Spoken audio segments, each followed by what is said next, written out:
우리 교회가 건강한 교회, 행복한 교회, 세상을 변화시키는 교회라고 하는 그 비전을 갖고 지금까지 달려왔어요. 어떻게 그 비전을 이룰 수 있느냐? 그 출발은요, 성도들 각자가 건강한 신앙의 그 초석 위에 있어야 된다고 하는 거예요. 다시 말하면 내가 먼저 건강하고, 내가 먼저 행복하고, 내가 먼저 세상을 변화시킬 수 있도록 먼저 내 영혼이 건강해야 된다는 거예요. 이 우리의 몸이 건강하려면 가장 기본이 되는 게 있더라고요. 잘 먹고 소화시키는 거예요. 마찬가지예요. 우리의 영혼이 건강하려면 날마다 일용할 양식을 잘 먹어야 합니다. 영적으로 건강한 사람은요, 하나님 말씀을 듣고 자기에게 주시는 말씀으로 받아서 소화시키고 그 말씀을 실천하면서 변화된 삶을 살아가는 것이 바로 이 크리스찬의 라이프예요. 이를 위해서 말씀의 양식으로 채워져야 된다고 하는 거예요. 내 영혼이 채워지지 않았는데 열심을 내다가 보면은요, 신앙생활이요 쉽게 지치고, 내 영혼이 채워지지 않았는데 열심을 내다가 보면 어느 정도는 신앙생활을 할 수 있습니다. 그런데요, 좀 지나다가 보면은요, 위선적이고 형식적인 신앙생활을 할 수가 있습니다. 그러므로 내 나름대로의 열심을 내고 노력하기 전에 먼저 내 영혼이 하나님이 주시는 은혜와 평강으로 차고 넘쳐서 흘러가게 만들어야 된다는 거예요. 그럼 오늘 본문은요, 이 건강한 신앙생활이라고 하는 것은 이 말씀을 양식으로 먹어야 된다라고 하는 것을 구체적으로 말씀하고 있는 거예요. 이스라엘 백성들에게 늘 외치는 표현이 있는데 그것은 쉐마 이스라엘, 쉐마 교육이에요. 우리말로는 들으라. 본문에서도 이스라엘 백성들아, 하나님의 말씀을 들으라 말씀하시는 거예요. 먼저 오늘 본문의 백그라운드를 살펴보면, 이제 출애굽한 이스라엘 백성들은 광야에서 40년이라고 하는 세월을 보냅니다. 이 모세는 이 80세의 부름을 받아서 40년 동안 이스라엘 백성들을 광야 땅에서 인도했고, 이제는 120세가 되었어요. 이 가나안 땅을 눈앞에 두고 있었고, 이스라엘 백성들은 약속의 땅인 가나안 땅 정복을 이제 시작하기 위하여 준비된 그 상황이었습니다. 여러분, 가나안 땅은 이 젖과 꿀이 흐르는 땅이지만 영적으로 보면은요, 전쟁을 치러야 됐다는 거예요. 그곳에는요, 우상을 섬기는 사람들이 많았고 하나님을 모르는 사람들이 살고 있었습니다. 그러므로 그곳에 들어가서 하나님 백성으로 살기 위해서 어떻게 살아야 될 것인가, 또 우상으로 가득 찬 세상 속에서 하나님의 백성으로 어떻게 살아야 될 것인가라고 하는 거예요. 오늘날 우리가 신앙생활 하면서 갖고 있는 똑같은 고민이며 숙제라고 하는 거예요. 우리의 삶의 현실은 편안하고 풍요롭고 넉넉하지만 끊임없이 이 땅에서 해야 되는 것이 있어요. 영적인 전투예요. 그렇다면 가나안 정복을 앞두고 있는 이스라엘 백성들과 또 오늘날 사탄의 유혹과 세상의 가치관으로 가득 찬 세상 속에 살고 있는 우리들은요, 어떻게 영적인 전투를 할 수 있느냐라고 하는 거예요. 그 비결에 대해서 오늘 본문은 말씀을 하고 있는데, 오늘 본문에는요, 이 하나님께서 이 영적 전투에 승리했을 때 어떤 놀라운 축복을 주시는지에 대해서 먼저 말씀을 하시는데요. 여러분 3절 말씀 볼까요? 같이 한번 읽어보겠습니다. 시작. 이스라엘아, 듣고 삼가 그것을 행하라. 그리하면 내가 복을 받고 내 조상들의 하나님 여호와께서 내게 허락하심 같이 젖과 꿀이 흐르는 땅에서 내가 크게 번성하리라. 이 가나안 땅은 약속의 땅이고 축복의 땅이지만 그 놀라운 복을 누리기 위해서는요, 하나님께서 이스라엘 백성들에게 말씀하시는 그 몇 가지 명령이 있는데, 그 명령은 바로 이스라엘 백성들만이 아니라 여러분과 저에게 주시는 명령이고 말씀이에요. 그 첫 번째는 뭐냐면, 하나님을 온 마음 다해 사랑하라. 하나님을 온 마음 다해 사랑하라. 여러분, 신명기 말씀은 이스라엘 백성들이 가나안 땅에 들어가기 전에 요단 동편 모압 평지에서 이 모세가 이스라엘 백성들을 향하여서 한 설교의 내용입니다. 근데 본문의 시작을 하면서 이렇게 시작을 하죠. 행하라, 행하라. 여러분 1절 말씀 보세요. 명령과 규례와 법도라 너희가 건너가서 차지할 땅에서 행할 것이니. 2절 보세요. 내 하나님 여호와를 경외하며 내가 너희에게 명한 그 모든 규례와 명령을 지키게 하기 위한 것이며 또 내 날을 장구하게 하기 위한 것이라. 또 3절 보십시오. 이스라엘아 듣고 삼가 그것을 행하라. 여러분 행하라 라고 말씀하셨어요. 그리고 이어지는 말씀을 보시면 5절 보세요. 같이 한번 읽어볼까요? 시작. 너는 마음을 다하고 뜻을 다하고 힘을 다하여 내 하나님 여호와를 사랑하라. 여러분 무슨 의미인가요? 여기서 지키고 행하라고 하는 것은요, 하나님을 사랑하라라고 하는 의미인 거예요. 그래서 우리가 하나님 사랑한다라고 하는 것은요, 말씀대로 행한다라고 하는 것으로 나타나는 것이고, 말씀대로 행한다라고 하는 것은 하나님 사랑하기 때문인 것입니다. 그러므로 하나님 사랑한다고 하면서 하나님 말씀을 지키지 않는다면 그것은 사랑이 아니라는 거예요. 그래서 예수님께서 사랑 없는 행위는 위선이고 외식이라고 말씀하지 않았어요? 요한복음 21장에 말씀해 보시면 예수님께서 제자의 길을 걷다가 실패하고 다시 물고기 잡고 있던 그 시몬 베드로를 향하여 딱 한 가지 질문합니다. 요한의 아들 시몬아, 네가 나를 사랑하느냐? 무슨 말씀이에요? 앞으로도 계속해서 넘어질 수 있는 연약한 인간이지만 네가 나를 사랑하느냐? 그 사랑으로 충분하다라고 말씀하는 거예요. 그러면 여러분은 어떠신가요? 우리 하나님께서 여러분을 향하여 내가 정말로 나를 사랑하느냐라고 물으시면 하나님 제가 사랑합니다 그렇게 대답할 수 있으신가요? 제가 좀 어려운 질문을 여러분한테 해서 참 죄송한 것 같아요. 여러분 하나님 사랑하십니까? 혹시 하나님도 사랑하고 세상도 사랑하면 안 됩니까? 라고 하고 싶지 않습니까? 하나님과 우리의 관계는요, 뭐 지식이나 뭐 교리의 만남이 아니라는 거예요.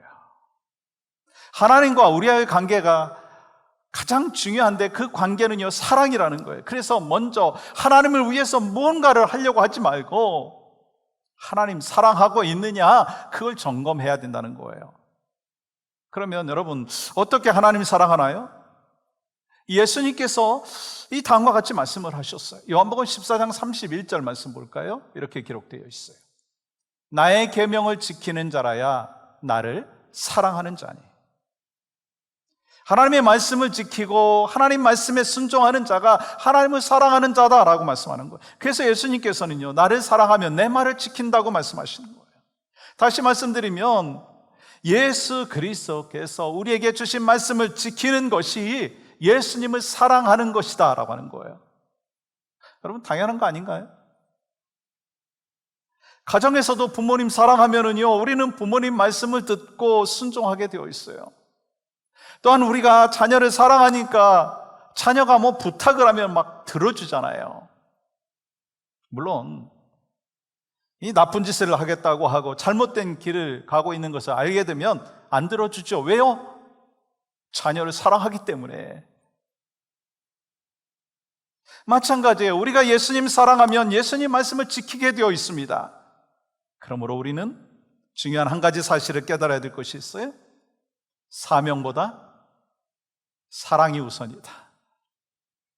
하나님의 사명을 잘 감당하려고 애쓰기보다 내가 정말 하나님을 사랑하고 있는가라고 하는 걸 점검하고 사명보다 사랑이다라고 하는 것을 분명히 기억하면서 우리가 영혼 구원 중요하지만 내가 얼마나 하나님을 사랑하면서 영혼을 구원하고 있는가, 맡겨주신 사명 참 중요하지만 내가 얼마나 하나님을 사랑하면서 맡겨주신 영혼을 돌보면서 섬기면서 사명을 또 감당하고 있는가? 그게 점검되어야 된다는 거예요. 우리가 신앙생활하면서 알아야 될 것이 있더라고요.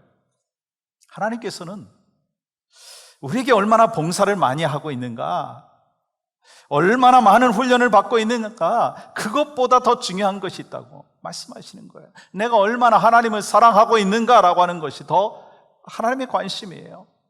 진심으로 하나님을 사랑하는가, 온 마음 다해 사랑하는가. 그래서 우리가 날마다 그걸 점검해야 되잖아요. 하나님과 관계가 얼마나 내가 친밀해 있느냐라고 하는 거예요. 그래서 하나님을 사랑하는 마음이요, 예배 시간에도 나타나야 되고요, 봉사하면서도 하나님 사랑하는 마음이 나타나야 되고요, 성도의 교제 가운데도 나타나야 되고, 삶 가운데서도 나타나야 돼요. 왜요? 하나님께서 천지 만물을 창조하시고 우리를 구원하기 위해서 예수 그리스도를 보내주셨고, 그 독생자 예수 그리스도께서 나를 구원하기 위해서 십자가를 지셨기 때문인 거예요. 그 하나님께서 먼저 마음을 다하고 뜻을 다하고 힘을 다해서 누구를 사랑하셨어요? 나를 사랑하셨어요. 우리를 사랑하셨어요. 그러면 이 하나님 사랑에 대해서 우리도 반응해야 되지 않겠어요? 어떻게 해요? 마음과 뜻과 힘을 다해서, 온 마음 다해서 하나님을 사랑해야 합니다. 소망하기는 하나님께서 나를 온 마음 다해 사랑하셨다라고 하는 것을 깨닫고 온 마음 다해 하나님을 사랑하는 믿음의 백성들이 되기를 주님의 이름으로 간절히 축복합니다. 그러면 어떻게 하면 온 마음 다해 하나님을 사랑할 수 있느냐? 말씀대로 행하는 거예요. 말씀대로 순종하는 거예요. 그러므로 하나님을 사랑하는 자로서 온 마음 다해 말씀대로 순종하고 살아갈 수 있는 여러분과 저의 삶이 될 수 있기를 주님의 이름으로 간절히 축복합니다. 두 번째는요, 하나님 말씀을 마음에 새겨야 합니다. 하나님께서 우리와 맺은 첫 번째 언약은요, 돌판에 새긴 언약이에요. 근데 두 번째 언약인 새 언약은요, 돌판이 아니라 마음에 새긴 언약입니다. 히브리서 8장 10절 말씀은 이렇게 기록하죠. 그날 후에 내가 이스라엘의 집과 맺은 언약은 이것이니 내 법을 그들의 생각에 두고 그들의 마음에 이것을 기록하리라. 여기서 생각은 지적인 영역인 그 부분만이 아니라 정서와 의를 주관하는 마음을 의미하는 거예요. 그러니까 언약은 생각에 두고 마음에 기록하는 언약이다라고 하는 것입니다. 그렇기 때문에 돌판에 새긴 그 언약은요, 외형적인 것이라면 그 마음에 새긴 언약은요, 내면적인 거예요. 그래서 더 깊은 언약이 뭐냐? 마음에 새긴 언약이라는 거예요. 그래서 오늘 본문에서도 이 말씀을 마음에 새기라 그렇게 말씀하잖아요. 6절 보세요. 오늘 내가 내게 명하는 이 말씀을 너는 마음에 새기고. 너는 마음에 새기라고 하는 이 원어의 의미는 뭐냐면 내 마음 위에 머물게 하라는 거예요. 내 마음 위에 머물게 하라. 그렇다면 하나님 말씀이 우리 마음 위에 머문다라고 하는 의미가 뭐죠? 하나님의 말씀이 내 마음 위에 계속해서 머물러서 마치 햇빛이 나를 비추는 것처럼 내가 그 말씀에 지배당하는 거예요. 말씀에 의해서 컨트롤 당하는 거예요. 그래서 말씀 따라서 살아가고 삶을 드리는 것을 의미하는 것입니다. 그러므로 우리 마음판에 새겨야 되는 것은요, 뭔가 내 생각이 아니라 내 가치관이 아니라 하나님의 생각, 하나님의 말씀인 줄 믿습니다. 근데 사실 이 말씀은 이스라엘 백성들의 상황을 생각하면 좀 이해가 쉽지 않습니다. 지금 어떤 상황인가요? 가나안 땅을 앞에 두고 전투를 해야 되는 상황이에요. 가나안 7족속은 이스라엘보다 강한 철병거를 갖고 있고 이 강한 군대가 있는 상황입니다. 그러니까 전열을 막 가다듬어 가지고 전쟁을 해야 되는 그 상황인데 하나님의 명령은요, 하나님 사랑하고 말씀을 마음에 새기라고 말씀하고 있는 거예요. 여러분, 이 가나안 땅을 앞에 두고 있는 이 모세의 후계자인 여호수아에게 하나님께서 하신 말씀을 여러분 기억하시죠? 여호수아 1장 8절 말씀 보십시오. 이 율법책을 내 입에서 것으로 떠나지 말게 하며 주야로 그것을 묵상하여 그 안에 기록된 대로 다 지켜 행하라. 그리하면 내 길이 평탄하게 될 것이며 내가 형통하리라. 하나님의 명령은 뭐예요? 말씀이에요. 그리고 주야로 그 말씀을 묵상하고 그 안에 기록된 대로 행하라. 그리하면 내 길이 평탄하게 될 것이고 형통할 것이다. 여러분, 하나님께서 전투를 앞둔 그 이스라엘 백성들에게 하신 말씀은 주야로 말씀을 묵상하는 것이었어요. 그 이유가 뭔가? 왜 그렇죠? 말씀이 힘이고 말씀이 능력이기 때문인 것입니다. 말씀 없이 살아가는 그 삶의 모습을 보면 백전백패예요. 가나안 족속과 싸워서 이기기 위해서는 말씀이 준비되어 있어야 한다라고 하는 거예요. 여러분, 예수님께서 말씀으로 사탄의 유혹을 물리치셨듯이 말씀이 우리의 입에 머물고 마음에 새겨지면 여러분과 저도 건강한 신앙생활을 할 수 있고 영적인 전투에서 날마다 승리하는 믿음의 여정을 걸어가게 될 줄 믿습니다. 그러면 이 전쟁을 앞두고 말씀을 묵상하라고 하셨는데, 그럼 묵상은 어떤 의미가 있느냐는 거예요. 여러분, 묵상은 히브리어로 하가라고 되어 있습니다. 하가. 두 가지 의미인데 첫 번째는요, 읊조리다 라고 하는 의미예요. 뜻을 의미하면서 낮은 목소리로 읽는 것을 말하는 거예요. 두 번째는요, 으르렁거리다 라고 하는 거예요. 사자가 먹잇감을 앞에 두고 으르렁거리다 라고 하는 거예요. 그러니까 말씀 묵상은요, 편안하게 앉아서 막 졸듯이 하는 것이 아니라 전투하듯이 지금 싸워서 내가 이기지 못하면 죽을 수 있다라고 하는 절박한 마음으로 말씀을 사모하며 묵상해야 된다는 거예요. 영의 양식을 하루라도 먹지 아니하면 내 영혼의 배고픔을 느끼기 때문에 그 마음으로 하나님 말씀 앞에 나가야 된다는 거예요. 그걸 안다면 여러분과 저는요, 말씀을 대하는 제 자세가 달라져야 된다는 거예요.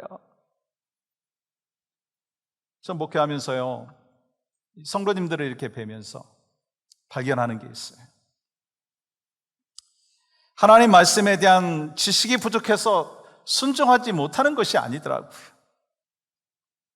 말씀을 똑같이 들었지만 받아들이는 것의 차이가 엄청난 거 아세요? 지금도 마찬가지일 수 있거든요. 설교를 들으면서 아멘으로 받는 분이 있는가 하면 자기 생각과 가치관에 맞지 아니한다고 판단되어지면 그냥 흘려보내고 그냥 무시해버립니다. 어떤 사람은 간절함으로 말씀을 받고 행하기 위해서 힘써서 노력하는 분이 있는가 반면에 어떤 분은요, 은혜는 받았지만 그때뿐이고 금방 잊어버리는 분도 있다는 거예요. 그러므로 말씀을 들을 때 집중해서 듣고 옥토에 밭이 되어서 듣는 것과 이 돌짝밭의 마음으로 듣는 것과는요, 말씀의 씨앗이 싹이 나는데 엄청나게 차이가 있다는 거예요. 소망하는 마음이 있어요. 우리 모두가 매일매일 주시는 그 말씀을 마음판에 새기고 그 말씀을 붙잡고 살아감으로 인해서 말씀의 능력을 체험하고 신앙생활의 기쁨과 감격을 누리실 수 있는 여러분과 저의 삶이 되기를 주님의 이름으로 간절히 축복합니다.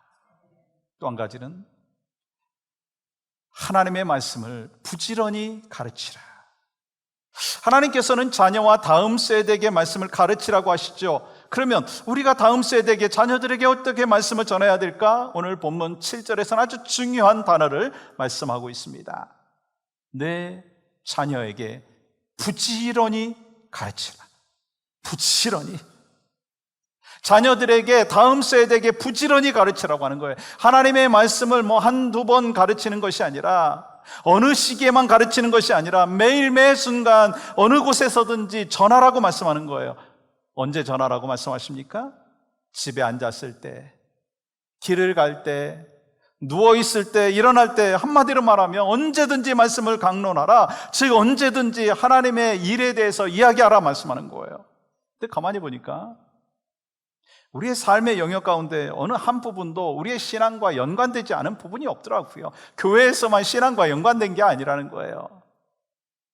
우리가 먹고 자는 것, 학교 생활, 직장 생활, 친구 관계, 부모와 자녀의 관계, 이웃 간의 관계, 우리의 그 생활하는 그 모든 것들이 하나님과 관련되어 있어요. 그러니까 모든 삶의 부분에서 하나님의 사랑을 전하고 하나님의 일하심을 가르쳐야 된다라고 하는 거예요. 제가 신방하면서 종종 이런 질문하죠. 기도 제목 무엇인가요? 그러면 꼭 빠뜨리지 않는 기도의 제목들이 있더라고요. 그건요, 목사님, 우리 자녀들이 예수님 잘 믿었으면 좋겠어요. 우리 자녀들이 신앙생활 제대로 했으면 좋겠어요. 그렇게 말씀하시는 거예요. 왜 그럴까요? 믿음 생활이 가장 중요하다는 것을 너무도 잘 아시기 때문에요. 근데요, 이 기도 제목과 행동이 다를 때가 있으시더라고요. 자녀들에게 가르치는 것은요, 세상에서 가장 중요한 것은 돈이고 성공이고 좋은 대학 가는 것이고 출세하는 것이다라고 이야기합니다. 그래서 자녀들의 믿음에 대하여 자랑하기보다는 세상에서 잘 나가는 것에 대하여 더 자랑한다는 거예요. 여러분 어떤가요? 저나 여러분의 모습은 어떤가요? 그런데 하나님께서 본문에서 이 자녀들과 다음 세대에게 하나님의 말씀을 부지런히 가르치라고 말씀하셨어요. 어떻게 해요? 자녀들에게 신앙을 이야기하기 전에, 하나님의 사랑을 알려주기 전에 내가 먼저 하나님 사랑하는 법을 알아야 되는 거예요. 배워야 되는 거예요. 그리고 내가 먼저 하나님의 그 말씀을 마음판에 새겨야 된다고 하는 거예요. 그래서 하나님은 이렇게 말씀하시잖아요. 8절 말씀 보세요.